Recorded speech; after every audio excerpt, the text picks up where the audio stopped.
Welcome to our DVD for companies, CEOs, senior executives who are concerned about their organization's culture and might like to figure out a way to diagnose it, give it good analysis, and see how to change it, and change it in a way that might help you grow your business and open new markets in new ways. We've produced this DVD because I've had requests from both clients and speakers situations that wanted me to come and talk about culture change. And we're doing some very interesting work on culture change using a tool called the Organizational Cultural Assessment Instrument. This OCAI, as it's called, was developed by the University of Michigan and has a marvelous tool for us to do a really good diagnosis of a company's culture today and what you would prefer to be in the future.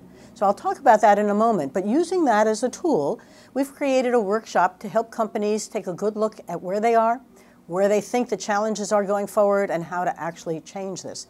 So let me take you through this as if this was your group who we are talking to, so you can have a better assessment of whether this would work for you and how that might be. So if you're interested in understanding how your culture can affect your company and whether it's time for a really good assessment and change, let's talk about what a workshop might do for you. The three things that the group comes away with are, should I do a real good assessment of my culture and how it's operating in my company? Is it an asset or is it a risk to me?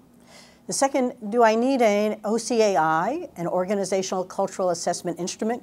Is that the way that we should do a really good diagnosis of where we are today and how, as an organization, much less as a management team, we would prefer to be in the future?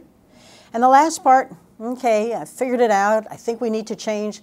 How do I do this? How do we change behaviors and beliefs? How do we change how we work together? How do we become more innovative? What happens so that we can actually make this happen?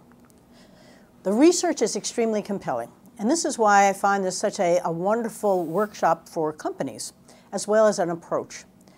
Most common organizational change initiatives in the last 20 years were TQM, downsizing, re-engineering, Lean, and Six Sigma. But in a study of Fortune 500 companies, only 20% actually reported achieving the results that they began, and almost 40% indicated they were a complete flop. So the ideas themselves aren't bad, but actually understanding how to make them happen isn't always clear.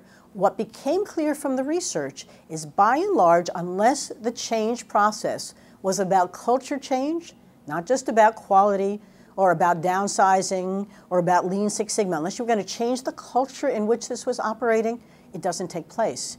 So the culture isn't separate from what we're doing, it's the essence of what we're doing. Why does it matter so much? Highly successful firms have capitalized on the power that resides in developing and managing a unique corporate culture. So what happened out of the University of Michigan research is that we really began to understand how culture influenced success and which ones are strong and which ones are chaotic and not successful. Why? What culture does, it reduces uncertainties. It creates a social order so people know what to expect, and humans really do want to know what to expect. It creates continuity and key values and norms so we know what's expected, but sometimes those grow old and aren't necessarily the right ones for the future. It creates a collective identity and a commitment, that wonderful vision we talk about. That vision turns into a belief system that turns into the way we do things and expresses a vision of the future, and most important, it energizes forward momentum. So all of the other things, whether it's TQM or it's downsizing or it's Lean Six Sigma, are extremely important. But what really matters is how people value them, believe in them, and have a vision for moving forward with them. So today is all about assessing our company and the way we do things and beginning to understand where it goes. So let me talk a little bit about the assessment instrument and why it's so useful. In the workshops, we have the members who are attending take an Organizational Cultural Assessment Instrument, and I'll call this the OCAI going forward. The OCAI is online. I can make it available for your company, but people take it before we come and do the workshop so they have a pretty good idea of where they are and where they would prefer to be. This is really important because, as you will see, companies fall into one of four major boxes. Now, the research underlying this is extremely powerful. At one point, we were looking at 38 different types of cultures. But through a very reliable, valid process, we began to bring them down, and coming out of the University of Michigan with tremendous research behind it, the OCAI is extremely powerful. Over 10,000 companies have used it. Lots of mergers and acquisitions. It becomes extremely important. So what happens? What we've seen is companies tend to be on either a highly flexible side or a very stable side. They look to be inward-looking or outward-looking. And when you look at the box, it falls into 4 important categories. You can be extremely innovative, an entrepreneur, ad hoc. You can even be a big company that encourages innovation and ideas. Or you can be extremely rule-bound and hierarchical with lots of structure and a little bureaucratic structure to it. When those two are at odds with each other, it's extremely important. An entrepreneur that doesn't have a lot of rules doesn't go very far. A very strong bureaucratic, top-down, organized company that has no ideas doesn't go very far either. The other 2 boxes are equally important. A commodities trader that's highly market-driven and everybody's making a lot of money, that doesn't care about employees, about each other, about how we get along, can be very profitable but not necessarily very happy. And a company that's a very clannish one, where all the focus is on employees, on human resources, on developing our employees, on a family. The metaphor is extremely powerful, but not worry about the market, the customer, or where you're going, doesn't get very far either. So if you can hear yourself in one of these kinds of companies, are you a great entrepreneur that's still trying to succeed? Or have you gotten so strongly bureaucratic that no ideas can happen? Everybody's waiting for the top to tell them what to do? Or are you so market-driven that your folks don't like each other and can't get along and can't get things done? And this whole foursome actually revolves around all of this. So I'm going to show you what the OCAI will help you see, and then why they fall into one of these boxes and where you are. The best managers are around the center. They can be creative and innovative, but they also understand the rules. They're very consumer and market-driven, very, very focused on where you make your money, but also about the employees who help make that happen. So a couple of OCAI charts. These come from a client, and they're very interesting because I will talk to you more about this former client of mine. But what you'll see here is a red area of where this company, from this person's perspective, was today, and the blue of how they'd like to be a little bit more innovative, a little bit more focused on each other, employees in the clan.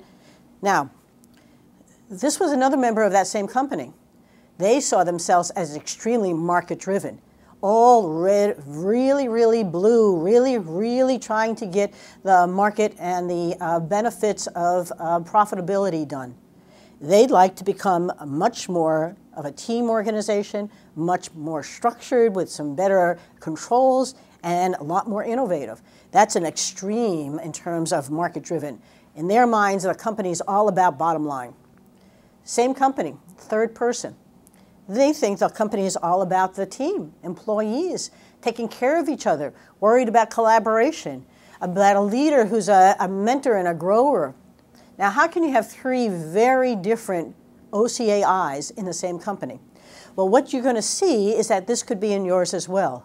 Now, in some parts of your company, you want people more clan-oriented, and in others, more results-oriented. But as a whole, you really have a problem when everybody's doing their own thing. Mine looks like this.